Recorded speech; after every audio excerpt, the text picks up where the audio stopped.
Dada nipatie funguo. Nani? Dereva njoo tuondoke. Dereva njoo tuondoke. Naomba ni funguo. Oh, mambo zenu?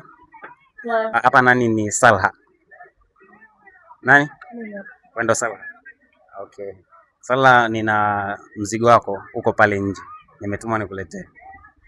Mzigo wangu? Yes. Kwa nani?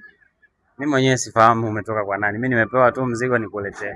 Labda twende ukauone, unaweza kumfahamu nikuletee. Mzigo upi? Mimi mwenyewe. Au bebe kisonga kuja nao? Utauona hapo nje. Samahani na kuomba. Utauona hapo nje. Na makamera. Hizo kamera achana nazo. Tunafahamu. Tunamwona katika TikTok. Twende. Mimi leo. Haya, simameni hapa.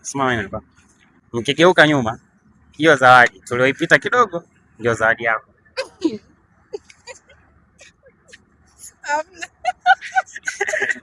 Dada anacheka. Geuka uangalie hiyo gari. Hiyo gari ndio zawadi yako. Hii gari, sawa? Imetoka kwa mwanaume wako wewe. Kanituma mimi nilete hii gari. Fungua kwanza hiyo gari ndani uione ilivyo mpya. Haya, fungua gari. Bana Achana na wengine wanapewa habaya, wewe mama umepewa Harrier Anaconda. Hii ni funguo ya hiyo gari. Sawa. Tuko serious. Shika faili, document full viko kwenye gari pale. Njoo. Bana hapo kwenye kamera nitakuwa naonekana vizuri zaidi. Ili mimi nikukabidhi hii gari. Niondoke hapa nikuachie gari. Sawa? Bwana wako amesema. Mpigie simu mwambie maneno yoyote yale ya shukrani. Sinawezekana? Okay, sawa, mpigie simu. Bana huyo mtu amesaviwa baby daddy. Baby daddy anapigiwa simu. Njoo hapa, weka loudspeaker. Sogea, weka loudspeaker. Baby. Mambo. Poa baby, mambo. Unafanyaje mama?